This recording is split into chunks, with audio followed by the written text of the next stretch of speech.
Everyone, welcome back to my channel. Today I want to talk about Islam is religion of peace, they say. Is that even true?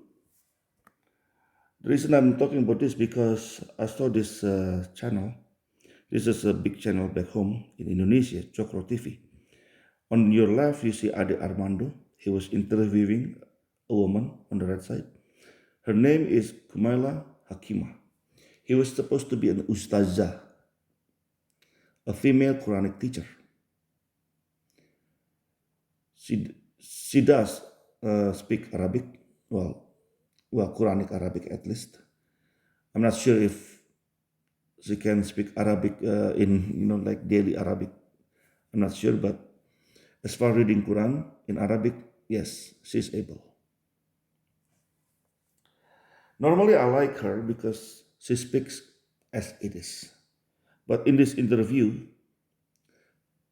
she did not give an honest answer. Well, so many answers are very, I think it's I do understand because um,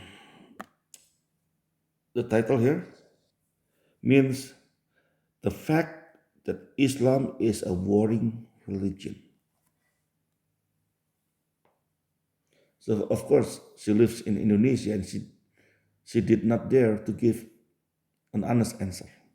And Ade Armando, he was born Muslim and he was raised Muslim, but the Islam he knows is not the same as Islam I know, for example, because it's not based on Al-Tabari. His Islam, the Islam he knows is not based on Ibn Ishaq or Quran or Hadith. So he has a very, very different version of Islam. It's called Islam Nusantara or Archipelago Islam, which is Indonesian-based Islam, which portrayed Islam as a religion of peace and was spread with peace. And a lot of lies being covered, you know, by the government, by the history book in Indonesia. Also, it's all twisted history and wrong information. I don't know why they don't just tell the truth. I don't know because of course maybe they have to protect Islam. They don't want to people to leave Islam. And in this interview, Ade Armando asking her why Muhammad could not be like Jesus because Jesus said, if someone uh, slap you on your left cheek, give your the right cheek, something like that, right? And why is it so different, the teaching of Jesus and Muhammad? I think Ade Armando reading the New Testament, the Christian Bible, the Gospel, and he sees a very different teaching compared to Islam. But he's not quite sure why, so that's why he is asking Kumaila Hakimah why. And as you can see, he doesn't even wear hijab because he took it off. A while back, she decided to take off her hijab. That's why she's not wearing hijab. And a lot of things, she says like Muhammad fighting the pagans because he was attacked, because he was threatened, which is not true. The pagans, the Banu Quraysh, threatened him because he was mocking their gods and their ancestors, their forefathers. But she did not dare to tell the truth, so she has to be careful with the words. And I want to show you a little bit about Islam being religion of peace, of course. When you ask how many wars, how many battles Prophet Muhammad involved in, The AI overview will say 80, around 80 military expedition. He led 27 of these expeditions himself. Kumaila said there was only 23 wars during the 22 years of prophethood of Prophet Muhammad. So it's almost like once a year, which is very, very wrong because, first of all, most of the wars or battles, quote unquote battles, were actually just raids. Muhammad would come or lie in ambush, in wait, and ambush those caravans from Makkah and rob them. This is not a regular battles where he defended himself, no. And sometimes he just attacked because he wanted Banu Quraysh to accept him as a prophet, to accept his Allah. Surah Taubah, verse 5, also mentioned here by Kumaila, Hakimah. But she thinks this verse is now invalid. And I don't think so. Let us read together. And when the sacred months have passed, and then kill the polytheists wherever you find them, and capture them and besiege them, and sit in wait for them at every place of ambush. If they should repent, establish prayer, give zakah, let them go. Indeed, Allah is forgiving and merciful. This verse is valid until there's no more pagans, until there's no more polytheists. But don't we have polytheists now? Still? Let us take a look at Nepal, India, Sri Lanka, well, Indonesia. So, this verse is not invalid. This verse is still valid.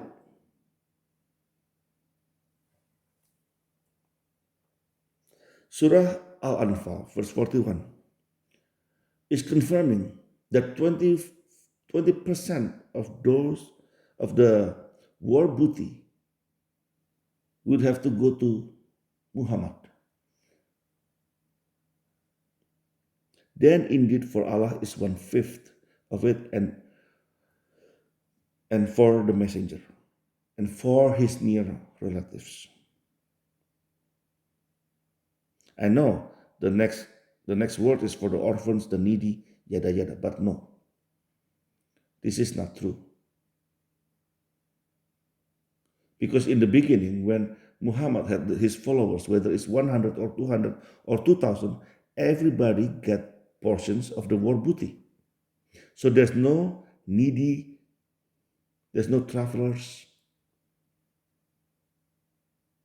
20% for him and the rest for the followers. That's how sustained them. What sustained them back then? Because they had no money. Muhammad was broke after Khadijah died. Muhammad did not know how to run the business. It was Khadijah who's smart and rich.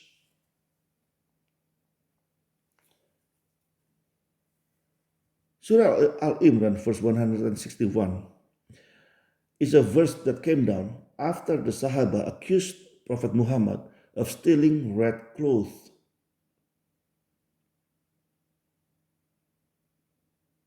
When they get the war booty, there's a piece of red cloth, red velvet cloth. Everyone eyeing that red velvet cloth. And suddenly, it's gone. The accuse of Prophet Muhammad stealing it. Allah had to send down a verse to defend him.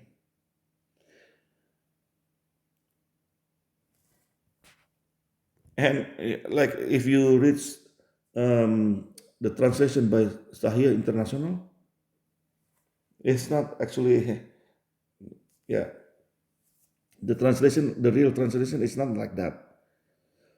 It is not for any prophet that he would act unfaithfully. Unfaithfully? No, no, no. That's not correct. Look at Al Hilali Khan. It is not for any prophet to take illegally a part of booty. So you see, little bit to the point. That's the correct one. Because he was accused of stealing part of the booty, which is red velvet cloth.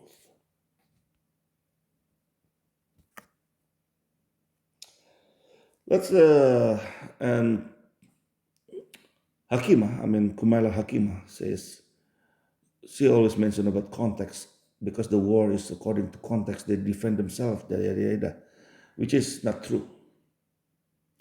Not true at all. This is from archive.org, The Life of Muhammad. This is a Sirat Rasulullah by Ibn Ishaq, translated to English. Let us read over on your right here. The Banu al-Harith accept Islam. Then the apostles sent Khalid. I'm sorry, it's here. Then the apostle sent Khalid bin al-Walid in the month of Rabiul Akhir or Jumada Ula in the year 10 to the Banu al-Harith ibn Ka'b in Najran and ordered him to invite them to Islam 3 days before he attacked them. If they accepted, then he was to accept it from them. If they declined, he was to fight them. So Khalid set out and came to them and sent out riders in all directions, inviting the people to Islam, saying, if you accept Islam, you will be safe. So the men accepted Islam as they were invited. That's not invitation. Have you ever got an invitation to a birthday party? Come or else I will kill you. That's not so much invitation. When you invite a person, the person must have choices. Agree or not, right? And this one, the logical choice just seems to be, one logical choice to accept Islam.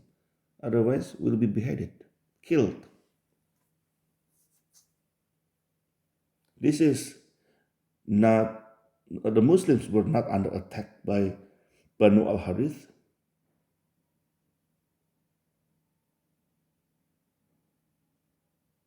Right? And this is not just one example, I have so many examples, but let me show you one more. Sorry. Page 642 here on top on your left. Surat came to the apostle and became a good Muslim with the deputation from Al-Azad. The apostle put him in command of those of his people who had accepted Islam and ordered him to fight the neighboring polytheists from the tribes of the Yaman with them. I will just stop there. Sometimes you read the news, you see this one white guy accepted Islam and then went to Syria and fight with ISIS or join Al Qaeda or something. You might wonder why. But now when you read this, you understand. That's not only in modern time, but back then, when Muhammad was still alive. It's already happening. People convert to Islam and then they were ordered to kill other people right away.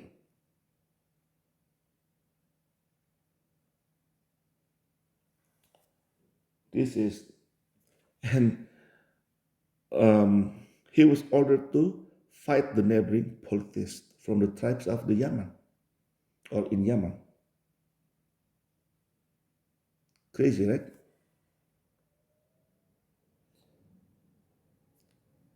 Sahih al Bukhari, hadith number 4357, is a clear uh, narration how Prophet Muhammad ordered Jarir to get rid of Dul Khalasa. Dul Khalasa is a Kaaba, is another Kaaba.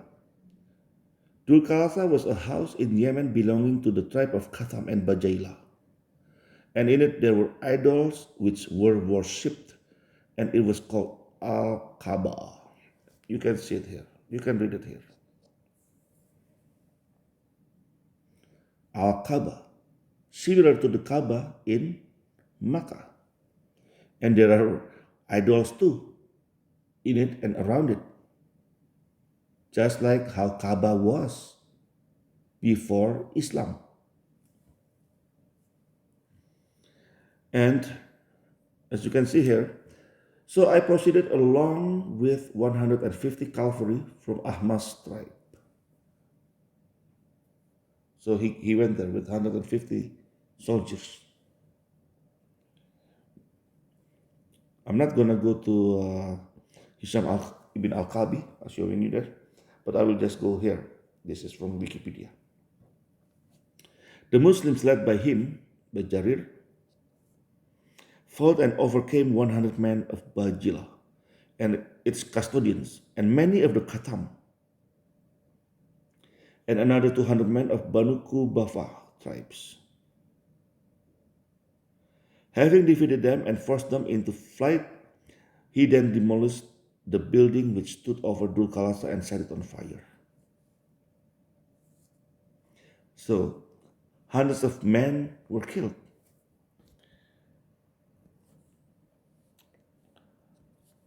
Hisham ibn al-Kabi says in his book, a certain woman from Banu Khatam thereupon said, the Banu Umammah, each wielding his spear, were slaughtered at Al-Wahya, their abode. They came to defend their shrine, only to find lions with brandished swords, clamoring for blood. The women of Khatam were then humiliated by the men of Ahmas and abased.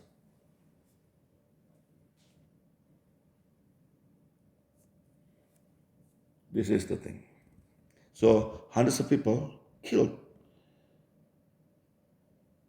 And this is also from Sahih al-Bukhari also. They killed everyone in it. Not only in Kaaba, but around it who worshipped there.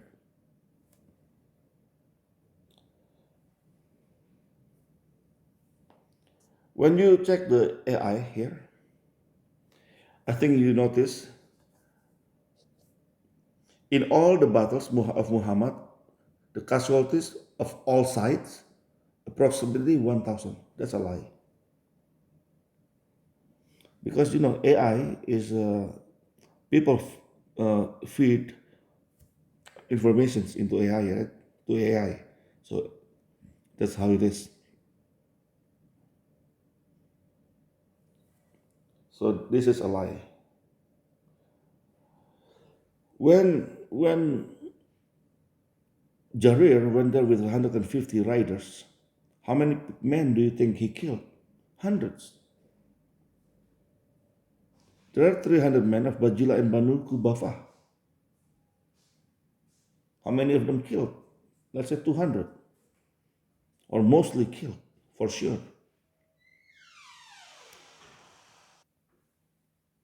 Mostly killed. And let me show you one thing. This is from Al-Tabari, volume 8. Online here, page 60. when it's online. Archive.org. Let us read here from here. According to Ibn Ishaq, then they were made to come down, and the messenger of God imprisoned them in the dwelling of Al Harith's daughter, a woman of Banu al Najjar. The messenger of God went out in the marketplace of Medina and had trenches dug in. Then he sent for them and had them beheaded in those trenches. They were brought out to him in groups. Among them were the enemy of God, Huyay bin Akhtab. He is the chief from one of those Jewish tribes around Medina.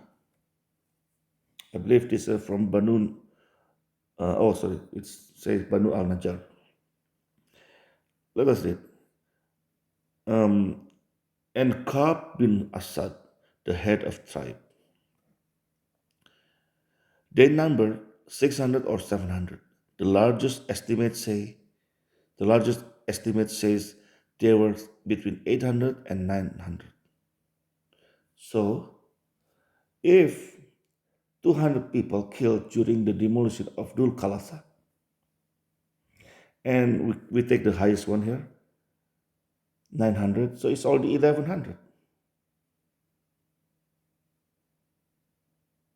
And what? There are no Muslims killed. And this is just from the two battles out of 80. I understand a lot of them are small, but also sometimes the only dozens of people killed, but many of time is big. And this is during the time of Prophet Muhammad. And of course, then when Muhammad died and some Muslims decided to leave Islam, Abu Bakr killed even more, tens of thousands of them.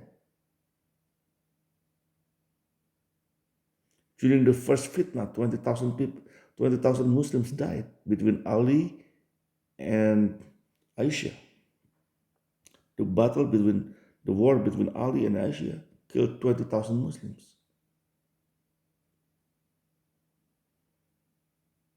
In the 9th century, when the Muslim from when the Muslim when the Shia attacked Makkah, they killed tens of thousands too. They killed 20,000 Muslims pilgrimage in Makkah.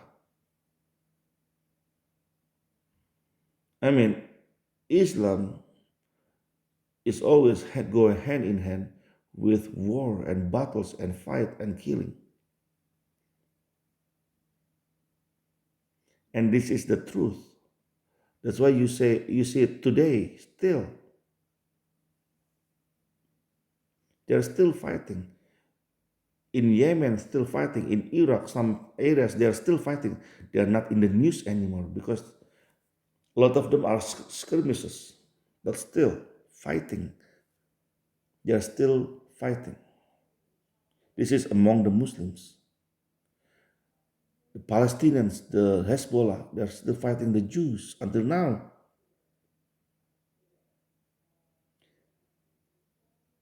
Look at this. When Muhammad killed 800, 900 Jewish men and take the rest captive, the women and the children, they were enslaved.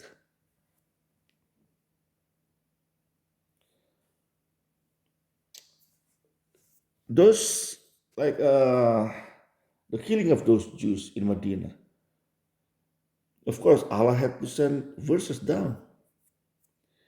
Allah could not help it. O you who believe, remember Allah's favor to you. Where there came against you host, we stand against them a wind and forces that you saw not. And Allah is ever all seer of what you do. Allah said, verse 10, let us read. When they came upon you from above you and from below you, And when the eyes grew wild and the hearts reached to the throats, it means fear. And you were harboring doubts about Allah. So this verse came down. Don't doubt Allah. Allah will help you fight them. You cast terror. Let us read another surah Al-Azab, verse 26 to 27. Hilali Khan. And those of the people of the scripture who backed them, Allah brought them down from their forts and cast terror into their hearts. A group you killed, a group you made captives.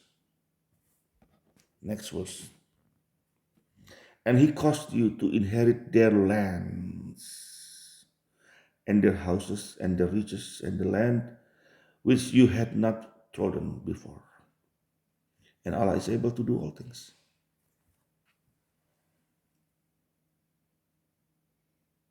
So Allah cast fear into their hearts, terror into their hearts.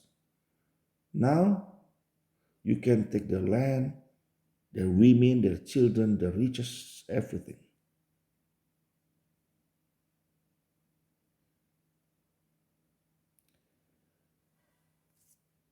Surah Al-Azab, maybe not the last surah to come down, but Surah Al-Imran is almost last. Surah At-Tawbah is almost last.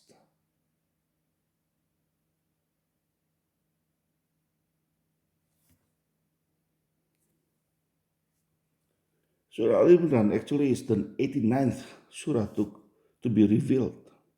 So it's not last, but it's getting there. Surah At-Tawbah is almost last. I think it's the second surah, last second surah to be revealed. And it's still violent. So it means from the beginning, in the beginning actually it was not that violent. That's a funny thing. In the beginning it's like there Allah sent and prophets, yada yada yada. I'm from Ismail, or I'm not from Ismail.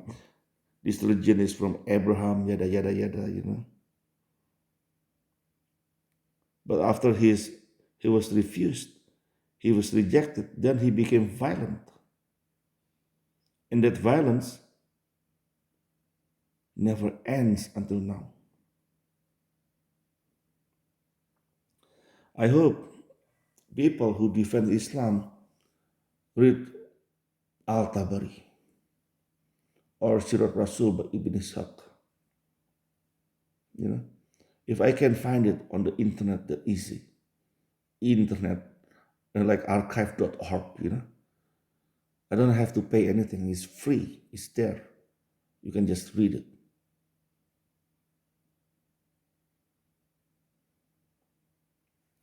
I wish people read more or be brave. I mean, again, I understand. Kumaila Hakimah is a woman. She has to be careful, yes. But I was just disappointed with the interview, that's all. I guess that's all from me for today. The conclusion is Islam is not a religion of peace.